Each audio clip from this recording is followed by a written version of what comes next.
Assalamualaikum warahmatullahi wabarakatuh.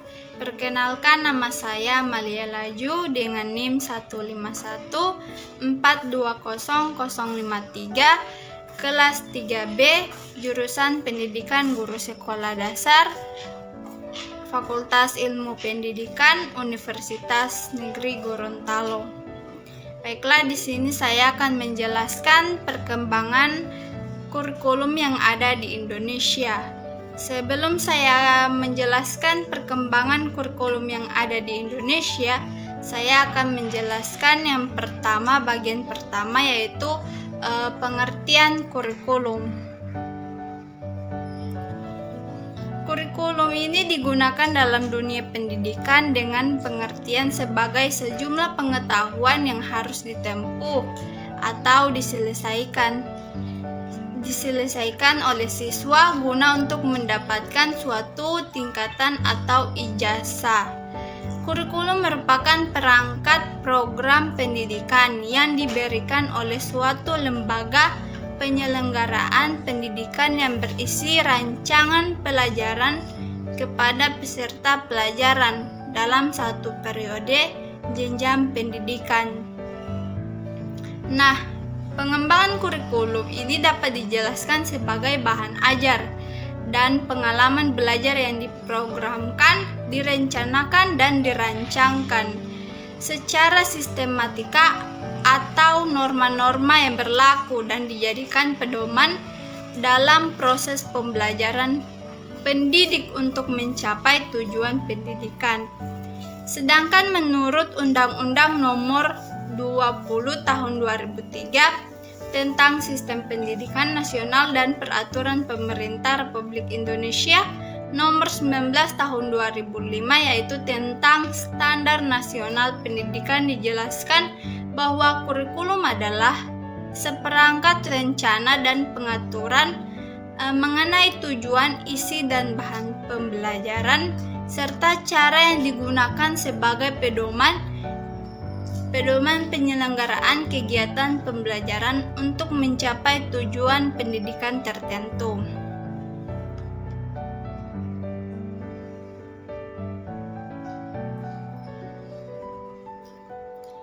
Nah, yang kedua ada sejarah perkembangan kurikulum di Indonesia.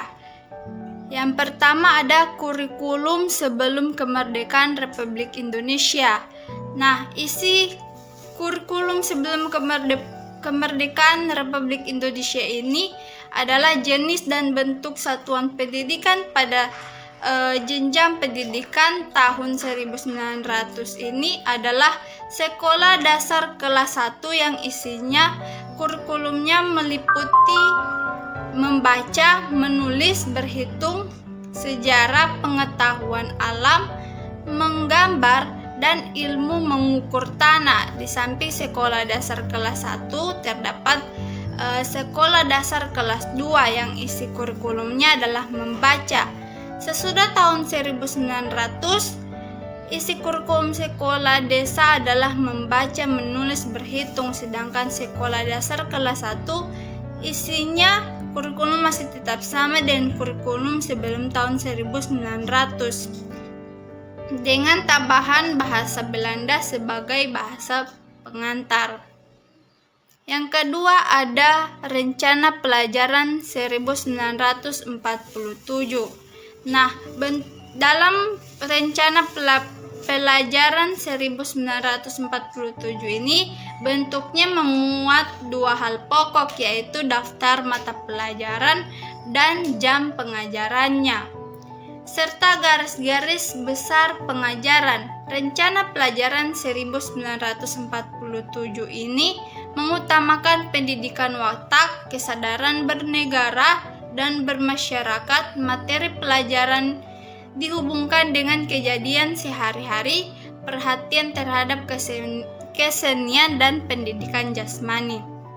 Selanjutnya ada kurikulum 1952. Pada tahun 1952 ini diberi nama Rencana Pelajaran yang terurai pada tahun 1952. Kurikulum ini sudah mengarah pada suatu pendidikan pada suatu sistem pendidikan nasional lebih rinci dan silabus mata pelajarannya jelas sekali. Ciri yang paling menonjol dan sekaligus ciri dari kurikulum 1952 ini merupakan dapat memperhatikan isi pelajaran yang dihubungkan dalam kehidupan sehari-hari. Nah, yang keempat ada kurikulum 1964. Kurikulum 1964 ini dilakukan kembali untuk menyempurnakan sistem kurikulum di Indonesia yang hasilnya dinamakan Rencana Pelajaran 1964 yang menjadi ciri dari kurikulum ini adalah penekanan pada pengetahuan akademik untuk pembekalan pada jenjang sekolah dasar. Sedangkan Rencana Pendidikan 1968 adalah ditinjau dari segi tujuan pendidikan kurikulum yang bertujuan bahwa pendidikan ditekankan pada upaya untuk membentuk manusia Pancasila sejati, kuat dan sehat jasmani, mempertinggi kecerdasan dan keterampilan.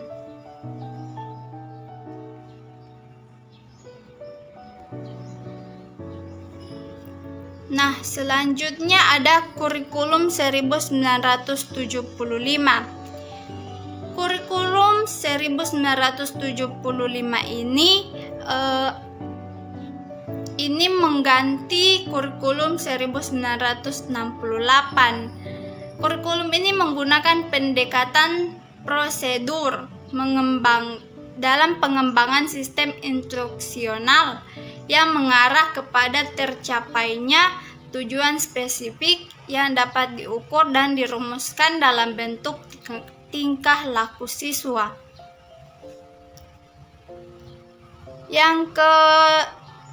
Yang kemudian ada kurikulum 1984 yang dimana ini mengusung proses skill approach. Meski mengutamakan pendekatan proses, tapi faktor tujuan tetap penting. Kurikulum ini juga disebut kurikulum 1975 yang disempurnakan. Posisi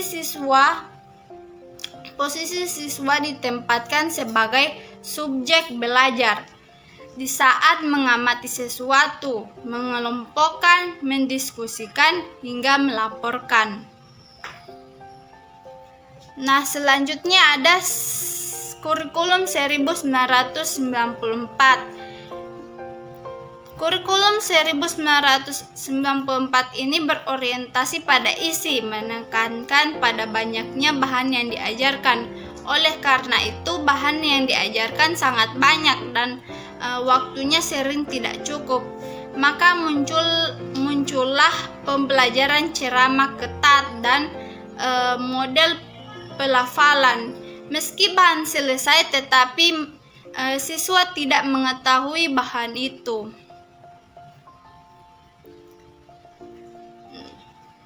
Selama dilaksanakan kurikulum 1940 ini, banyak sekali permasalahan yang terjadi seperti yang disebutkan tadi, sering tidak cukup waktu dan lain-lain. Yang kemudian ada kurikulum KTSP, yaitu kurikulum 2004, yang pada prinsipnya KTSP ini kurikulum 2006 yang merupakan bagian yang tidak terpisahkan dari SI, namun pengembangannya diserahkan kepada sekolah agar sesuai dengan kebutuhan sekolah itu sendiri. KTSP terdiri dari tujuan pendidikan tingkat satuan pendidikan, struktur dan muatan kurikulum tingkat satuan pendidikan, kalender pendidikan, dan silabus. Selanjutnya ada kurikulum 2013. Kurikulum 2013 dikatakan sebagai penyempurna dari kurikulum sebelumnya yang lebih menekankan pada standar isi, standar proses, standar penilaian, dan standar pengelolaan. Pada awal penerapannya, kurikulum ini berjalan di sekolah-sekolah pilihan yang akhirnya dapat berjalan pada sekolah pada umumnya dengan membutuhkan waktu yang lumayan panjang. Nah, kurikulum merupakan salah satu komponen yang memiliki peran penting dalam sistem pendidikan, sebab dalam kurikulum bukan hanya dirumuskan tentang tujuan yang harus dicapai sehingga memperjelas arah pendidikan, akan tetapi juga pada pengalaman belajar yang harus dimiliki siswa dan guru sebagai pengolahnya. Hal ini semakin memperjelas bahwa persoalan mengembangkan isi dan bahan pelajaran serta bagaimana cara belajar siswa bukanlah suatu proses yang sederhana, sebab menentukan isi atau muatan kurikulum harus berangkat dari visi, misi, serta tujuan yang ingin dicapai. Sedangkan menentukan tujuan erat kaitannya dengan persoalan sistem nilai dan kebutuhan masyarakat. Demikian dari penjelasan saya. Saya mohon maaf apabila masih banyak terdapat kesalahan pada penjelasan saya. Assalamualaikum warahmatullahi wabarakatuh.